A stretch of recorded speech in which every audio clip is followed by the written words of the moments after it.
Hey Kyle, I wonder with the way that you guys are playing against Houston defensively, what are some of the keys for you knowing when to rotate, who to trap, who to not leave on a three if they get hot? Like, how do you go through all that mental part of the game defensively with what Houston has to offer from three? You just got to play on the fly. That's the biggest thing. Obviously, some guys, we need to double at some points. You just have to have that awareness on the floor of where the shooters are and how to close out to them. Whether that's if you need to force them left, you need to force them right, you need a hot close, short close. So it's all about just knowing your personnel and having that awareness on the court.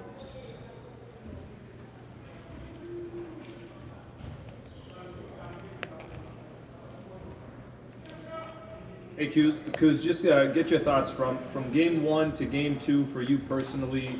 What were some of the differences? What you kind of noticed from game to game, and how helpful was it to have a game under your belt to walk into game two? Well, we had a couple days off before that first game, so just getting back into that rhythm, and then for me, just trying to get out that corner. When I'm in the corner, it's tough for me to do certain things. So just trying to move around more and punish them. So. Hey, Kuz, it's Dave. You took 4 threes in game one, and as a team, you guys took like almost 40 threes. Game two, you took 1 3, and as a team, you took like 27 threes. Was that part of the game plan to recognize, like, let's try to attack the basket more than settle for the outside?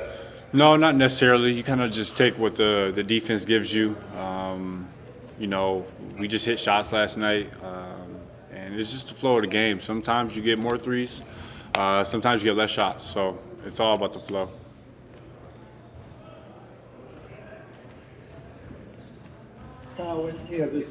Statistically, certainly there's been a good improvement in your defense and the impact that you're having on that side of the ball. When you break down film and look at what you're doing, what do you see as different, whether it's footwork or just scouting work, effort? What do you see that has changed to kind of elevate you on that end? Just my mentality. That's the biggest thing. Just trying to be more aggressive on defense and just hone in on it. That's the way I can kind of get on the court and play for this team. In order for me to be on the court, I have to defend. Especially with Brian and AD, we're all the same position, so it's tough to get those minutes. But if I can guard other guys, smaller defenders, bigger defenders, then coach kind of has to try to figure out how to get me in there. So that's just what I'm trying to do.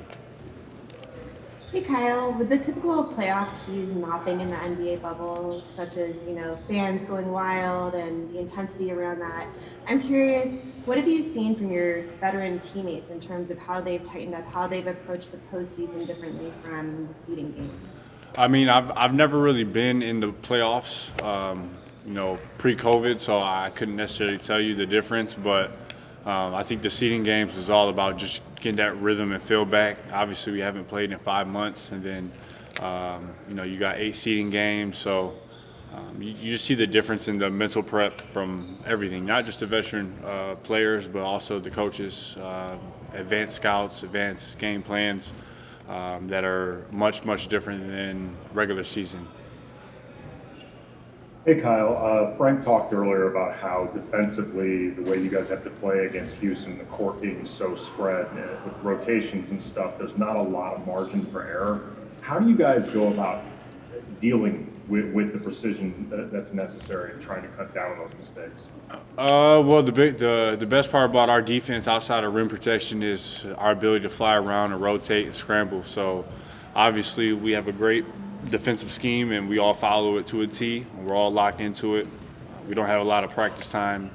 We kind of barely practice, but we just really apply what coaches have said to us during the film sessions, and we apply it to the game and just fly around, play with energy. So especially with a player like me, I just try to run around and bring energy, and just flying around with rotations, it goes hand in hand. Hey, Kyle, Davide here from Italy. As you say, these are your first playoffs. What is the most important lesson you've learned so far? You know, you just got to play with energy every night. You got to be focused. You know, everything is possession by possession, and every possession matters. So being able to, you know, just hone in on what you need to do offensively, defensively, take good shots, know tendencies of other guys and what ways they want to go, and you know, just playing hustle basketball. You know, it's a must in the playoffs.